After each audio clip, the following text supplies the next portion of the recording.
Good evening.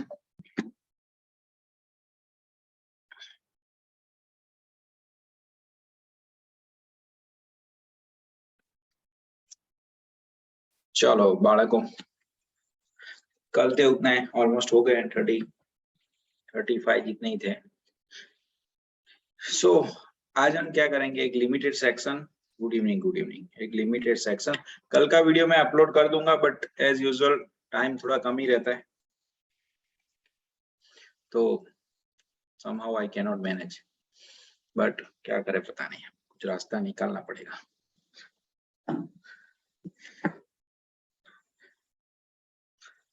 तुम में से कोई सीए इंटर फटाफट बोथ ग्रुप पास करो, तो जीएसटी असिस्टेंट टीचर बना देता हूँ मैं। थोड़ा मदद करो, सेट ही नहीं हो रहा है, पता नहीं, कोई बात नहीं। चलो अभी पढ़ते हैं, लेट्स नॉट वेस्ट टाइम। अभी सुनो, पार्शियल पोर्शन करने वाले हैं। हाँ हो ही जाओगे वो तो तुम, जो रात को अभी पढ़ सकता है उठ सकता है वो सिंसियर ही है, ऐसा मैं मान ही लेता हूँ। Now see you have a specific November 2022 attempt, और ऐसा मान के चलो कि ये पर्टिकुलर 26 पे से 6 to 8 मार्क्स आएगा ही आएगा, यानी मैंडेटरी, ऐसा मान के ही चलने का। ओके, कैसे आ सकता है, कैसे घुमा के पूछ सकते हैं वो अलग बात हो गई, बट आएगा वो कंफर्म है। ओके, यानी आप समझो अपना तो 40 मार्क्स का जीएसटी है, उसमें से 8 से 10 मार्क का आईटीसी है, और बाकी 8 से 10 दूसरे मार्क के अंदर क्या आएगा, वैल्यू ऑफ सप्लाई, उसका सम आ जाएगा, एग्जाम्पशन आ जाएगा, और बाकी ऐसा मान लो कि 6 मार्क का, यानी ओवरऑल 25 मार्क का, 25 से 30 मार्क के इंपॉर्टेंट चैप्टर्स आ जाते हैं। ITC, registration, chapter 3, GST chapter 3, 2, और चैप्टर 1, 8, 9, 10, इन सबको मिला के 6 से 8 मार्क। तो अब क्या होगा, अगर आप ये मैंडेटरी करके चले जाते हैं अमेंडमेंट्स, तो ये 6-8 मार्क के अंदर ऐसे मैक्सिमम चांसेस होते हैं कि ये चैप्टर्स में जो अमेंडमेंट है वो ज्यादातर पूछते हैं, बराबर। रूटीन चीज पूछे तो कोई प्रॉब्लम ही नहीं है अपने को। So overall you will able to write down easily paper of 30-35 marks if you have listen all class carefully and if you are focused. और ज्यादा फोकस रहोगे तो मार्क्स ज्यादा अच्छे आएंगे, छोटी गलतियां भी नहीं होगी। तो ये आपके मटेरियल आपकी एग्जाम के लिए स्पेसिफिक है। ओके, उसमें चैप्टर वाइज अमेंडमेंट है, अच्छे अमेंडमेंट है। अभी मैं 2 तरीके से लिखूंगा अमेंडमेंट के अंदर, थोड़ा ध्यान से देखने का। मैं ऐसा टीए लिखूं, यानी it's a theoretical amendment. Okay, theoretical amendment. और जब मैं ऐसा लिखूं पीए, तो it is a practical amendment. Sir क्या मतलब होगा इसका? इसका ऐसा मतलब होगा, जब मैं टीए लिखता हूं तो डायरेक्ट क्वेश्चन आएगा या एमसीक्यू में आएगा। जब मैं पीए लिखता हूं तो वो ब्रेनस्टॉर्मिंग वाला चीज है, वो आपको क्वेश्चन में कहीं पे घुसा देंगे, गोल घुमा फिरा के वो कनेक्ट करेंगे, जिसके साथ सम मीन वैल्यू कनेक्ट कर सकते हैं। ओके, तो इस तरह से 2 तरह के अमेंडमेंट रहते हैं, तो मैं आपको बताता जाऊंगा, आप ध्यान से देखते जाओ। इसका ट्राई करता हूँ मैं आप सबको दोनों जगह पे फिजिकल जेरोक्स ही मिल जाए कल या परसों। सो सप्लाई अंडर जीएसटी में चैप्टर 2 में यानी 1 में कोई अमेंडमेंट नहीं। ओके, सप्लाई चैप्टर 2 में यानी 1 में कोई अमेंडमेंट नहीं। चैप्टर 2 में क्या अमेंडमेंट लाया, बहुत ही इंटरेस्टिंग अमेंडमेंट। एक्चुअली मैं बताता हूँ, लॉजिक बताता हूँ, आपको याद रहेगा। शेड्यूल 2 के अंदर ऐसा अमेंडमेंट, ऐसा पॉइंट था कि supply of goods by unincorporated association और body of person to their members, deferred payment and other valuable consideration was treated as supply of goods. यानी मैं कई बार बोलता हूँ सोसाइटी हो गई, मैं कई बार एग्जांपल भी देता हूँ कि एक पुरानी सोसाइटी में उन्होंने गोल्ड लेके अपने मेंबर्स को दिया, तो अनइनकॉर्पोरेटेड सोसाइटी अगर सप्लाई करती है उनके मेंबर्स को गुड्स, तो उसे सप्लाई कहते हैं, ऐसा है। बट उन्होंने क्या लिखा है, ये लाइन क्या है, अनइनकॉर्पोरेटेड एसोसिएशन और body of person to a member. But unincorporated association क्या होता है, सोसाइटी क्या होता है? एक्चुअली सोसाइटी कुछ कॉन्सेप्ट ही नहीं। सोसाइटी यानी क्या, जब 5-10 लोग 20 लोग इकट्ठे होते हैं उसे सोसाइटी बोलते हैं।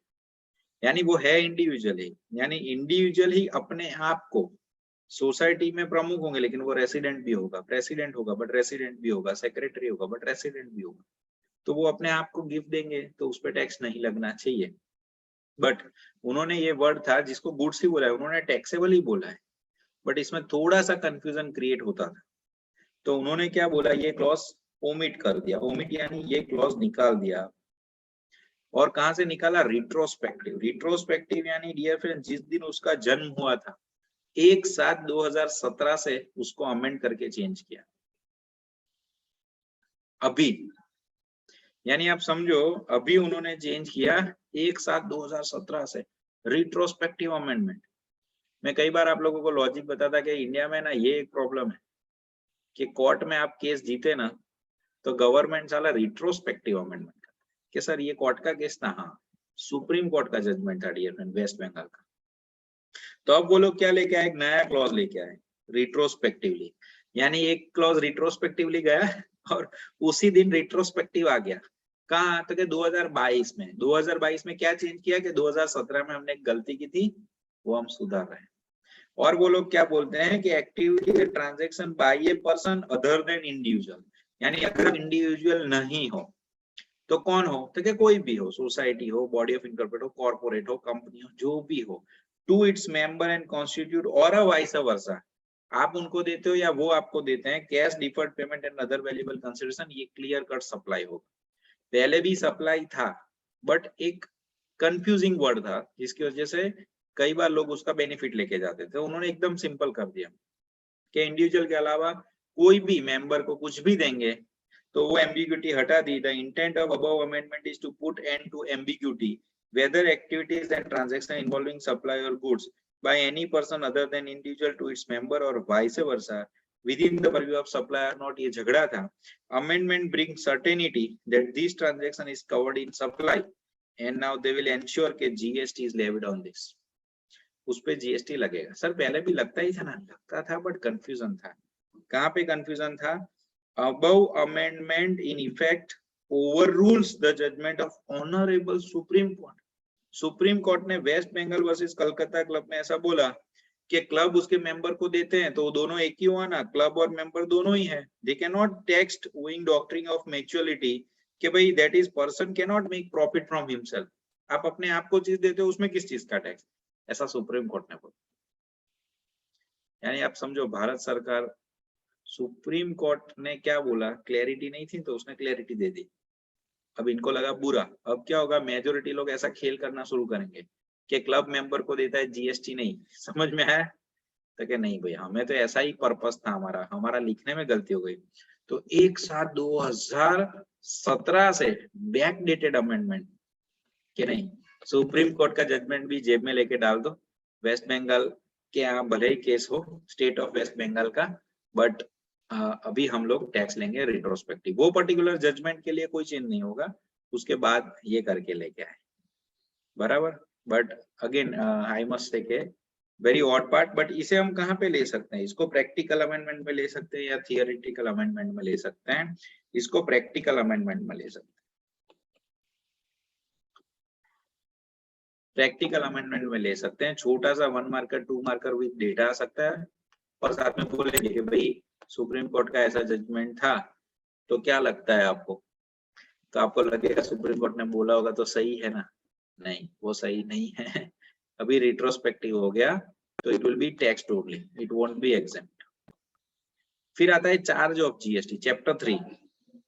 यहाँ पे भी एक प्रैक्टिकल अमेंडमेंट हो सकता है as well as theoretical amendment हो सकता है, जिसमें कंपोजिशन में आपको स्कीम देंगे और आपको बोलेंगे कि भाई आप गुजरात में हो और आपका टर्नओवर 120 लाख है, क्या आप जीएसटी में जाना चाहते हो कंपोजिशन में, क्योंकि आपका टर्नओवर 1.5 करोड़ से कम है? हम सोचेंगे हाँ जा सकते हैं, 1.5 करोड़ से कम है तो। बट अगर आपने प्रोडक्ट का नाम नहीं देखा कि वो प्रोडक्ट क्या है, fly ash bricks, blocks, building bricks, bricks from fossil mills, earthen, roofing tiles, ये सब इनएलिजिबल हो गए कंपोजिशन में रिसेंटली। यानी आप समझो आप कंपोजिशन परफेक्ट करके गए बट आपको ये नहीं पता है कि ये लिस्ट बड़ा हो गया।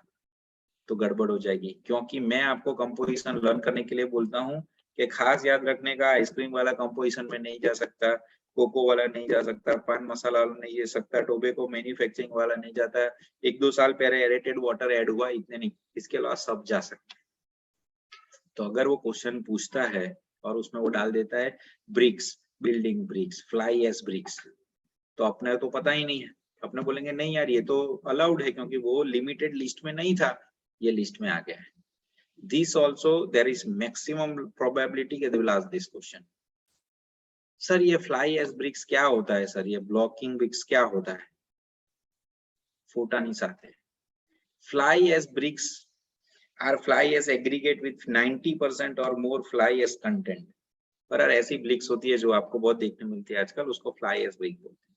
पर यार वो हम बिजली बनाते हैं, उसमें से एस जो फेंक देते हैं, उसका उन्होंने एक अच्छा रास्ता निकाल दिया। Fossil meals, earth part, building bricks, earthen and roofing tiles, ये सब स्कीम में से बाहर। पतरावड़ नहीं बोला, छापरा, that all are outside GST, यानी इनको जीएसटी का बेनिफिट नहीं मिलेगा। 40 लाख होगा तो भी आपको रेगुलर स्कीम में ही जाना है। Okay, so they are ineligible. Nadia, हाँ परफेक्ट, आप व्रत लाओ, बाकी परफेक्ट, नड़िया वर्ड क्या है स्पेसिफिक, करेक्ट करेक्ट। तो ये आपको याद रखना है, practical amendment as well as theoretical amendment. Okay, I am thinking it will be in practical form. छोटा क्वेश्चन, एग्जाम्पशंस। एग्जाम्पशंस आज के लिए एग्जाम्पशंस हैं, बट ये 3-4 पेज है, उसके बाद बस बराबर। एक दूसरी मीटिंग है 10 बजे, सोसाइटी की 21 को एजीएम है। Exemption from GST, amendment in service exempted from GST, क्या क्या एग्जेम्प्ट किया है। तो अमेंडमेंट इन एग्जिस्टिंग एग्जाम्पशंस, इसमें उन्होंने क्या किया है कि काफी सारी जगह पे central government, state government, local authority है ना, तो साथ में उन्होंने गवर्नमेंट अथॉरिटी और गवर्नमेंट एंटिटी डाल दिया बराबर, बट उसमें फिर बहुत कंफ्यूजन हो रहा था। तो उन्होंने क्या किया, जितनी जितनी जगह पे ये 2 वर्ड था उसको डिलीट कर दिया बराबर, 1/1/2022 से। यानी government authority and government entity, किसके लिए, प्योर सर्विस कॉन्ट्रैक्ट दिया, प्योर सर्विस देते हो वो एग्जाम। बट अगर गवर्नमेंट अथॉरिटी और गवर्नमेंट एंटिटी है ना, तो टैक्सेबल, यानी ये एक थियोरिटिकल अमेंडमेंट में डालेगा। अपने दिमाग में प्योर सर्विस था, पता है लास्ट यस्टरडे सेशन में हम लोग देख रहे थे प्योर सर्विस था तो टैक्सेबल होगा कि एग्जाम, बट अभी आपको ये देखना है कि गवर्नमेंट अथॉरिटी या गवर्नमेंट एंटिटी तो टैक्सेबल, क्योंकि उसका लिस्ट में से नाम डिलीट कर दिया। फिर अगर आपको याद है वैसे ही क्वेश्चन पंचायत वाला, और 3 in yesterday's question only we have discussed कि अगर आप composite supply of goods and service देते हैं और उसमें value of goods is not more than 25%, यानी 10,000 में से 2,500 से ज्यादा गुड्स है तो एग्जेम्प्ट है, बट 25% से ज्यादा गुड्स है तो टैक्सेबल है। याद है ना वो प्रोविजन। अब वो लोग क्या पूछेंगे, ऐसा ही क्वेश्चन पूछेंगे कि 10,000 का टोटल वैल्यू है, गुड्स 2,000 है, सर्विस 8,000 है, यानी अपने दिमाग में क्या क्लिक होगा, अरे यार ये तो सबने बहुत समझाया था, ये तो 25% से कम है, यानी ये हो जाएगा एग्जेम्प्ट। और जैसे ही आप एग्जाम करके आओगे तो मार्क्स चले जाएंगे, क्योंकि उसने क्वेश्चन में ऐसा ट्रिक किया होगा कि composite supply given to government authority and government entity. तो गवर्नमेंट अथॉरिटी और गवर्नमेंट एंटिटी है ना, तो वो अब टैक्सेबल होगा, वो एग्जाम्पशन में से बाहर बराबर। एग्जाम्पशन कब मिलेगा, अगर सेंट्रल, स्टेट और यूनियन है तो। Is it okay? तो एक खास याद रखने का। फिर dear friend, transportation of passenger with or without accompanied belongings, ये सेम ही मिलेगा आपको, कुछ खास नहीं है। एयर एम्बार्किंग और टर्मिनेटिंग, यानी यहाँ से प्लेन में बैठे या प्लेन में उतरे, दोनों। अरुणाचल प्रदेश, आसाम, मेघालय, मिजोरम, नागालैंड, सिक्किम, त्रिपुरा, बगडोगरा।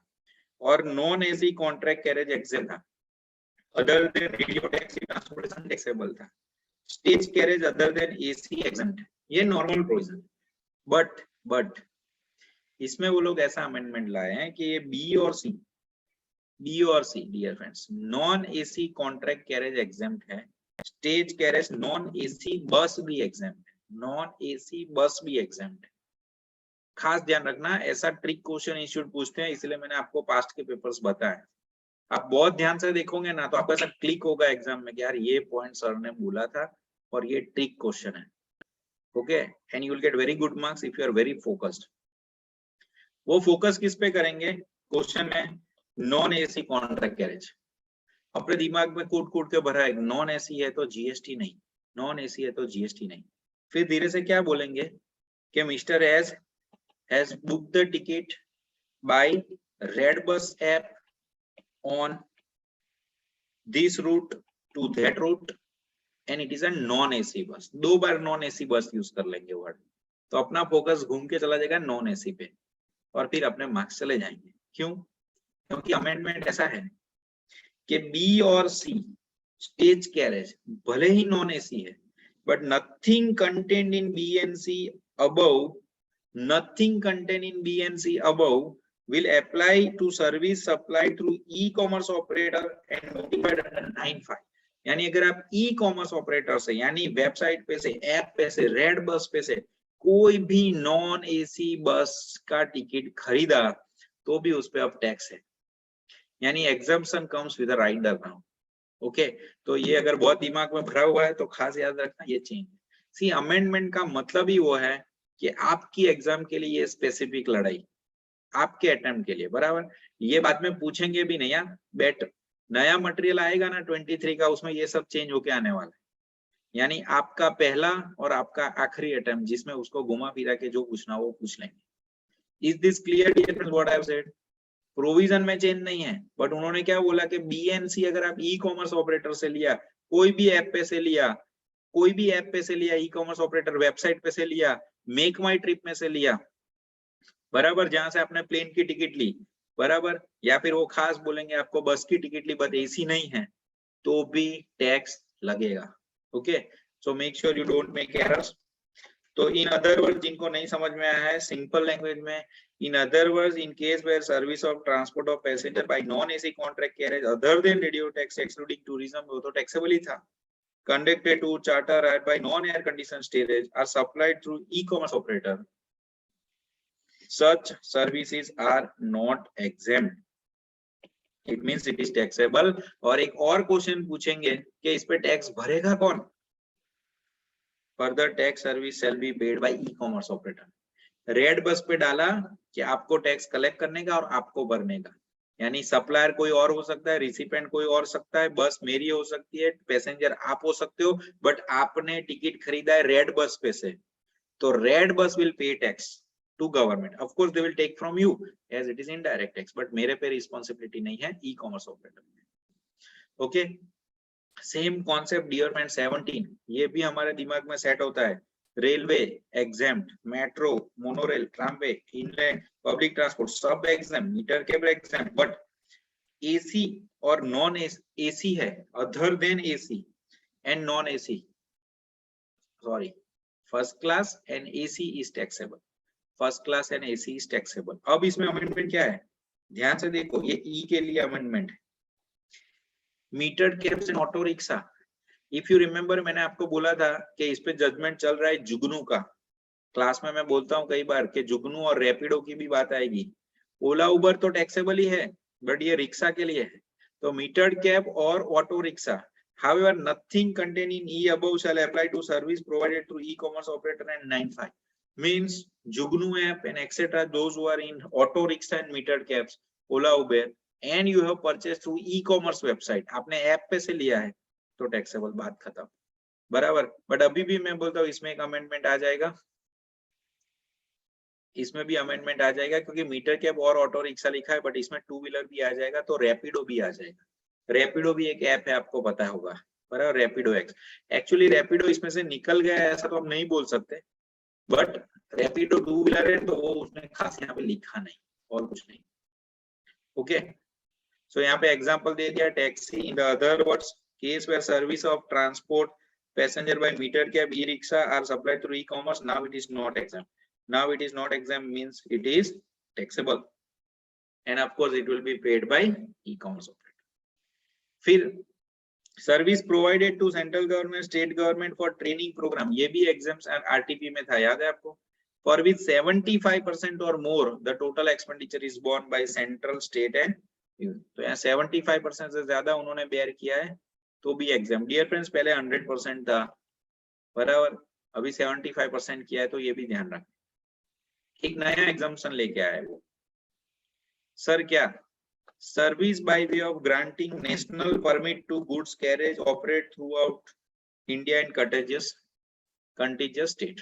नेशनल परमिट के लिए आप अप्लाई करते हो तो उस पर जीएसटी नहीं लगेगा। डियर फ्रेंड, नेशनल परमिट की फीस लगेगी बट उस पर जीएसटी लगेगा नहीं, खास याद रखने का।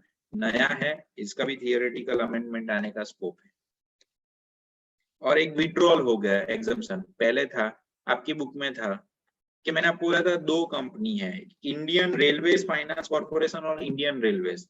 Indian railways finance corporation train बनाती है और फिर भाड़े पे देती है इंडियन रेलवेज को, और इंडियन रेलवे उसको लीज देते हैं, बराबर। बट दोनों गवर्नमेंट की है, तो उन्होंने क्या बोला, चलो इस पे एग्जाम्पशन रखते हैं। अब सरकार को पैसे की जरूरत है जबरदस्त, और ये तो इनडायरेक्ट टैक्स है, यानी ऐड किससे करना है, कस्टमर से। So now remember this is taxable. Exemption withdrawn, dear friends, exemption withdrawn, यानी ऐसा वर्ड आया कि इंडियन रेलवे फाइनेंस कॉर्पोरेशन ने ट्रेन लीज पे दी है और इंडियन रेलवेज वाले अब हर साल इतना लीज पे करेंगे। तो लीज सप्लाई की डेफिनेशन में था 8 आइटम में, ट्रांसफर, बार्टर, ट्रांसफर, लीज, उसमें लीज था, उस पर अब टैक्स लग जाएगा, बराबर। पैरेलल अमेंडमेंट आईजीएसटी में भी है, यानी ट्रेन पूरे इंडिया में कहीं पे भी जाए आपको टैक्स भरना पड़ेगा। इसी लोग क्या ये फ्रेंड्स अभी आईटी से याद नहीं करते, मोस्ट प्रॉब्ली कल करेंगे। अगर मैं बाहर हूं तो जल्दी आ जाऊंगा, तो थोड़ा जल्दी करेंगे, 8 साढ़े 8 बजे। I will put message before 1 hour, थोड़ा प्रोएक्टिव रहने का। But all important things I have taken with ease. ये भी यूट्यूब पे थोड़ी देर बाद रख दूंगा, आज तो नहीं, कल बल, बट इतना रखते हैं, बराबर। हम प्रिसाइज करते हैं, आधा घंटा करते हैं और परफेक्ट करते हैं, भगाना नहीं है अपने को कुछ, बराबर। ये एग्जाम के लिए बहुत इंपॉर्टेंट। ओके, आज के लिए इतना रखते हैं, टेक केयर, बाय।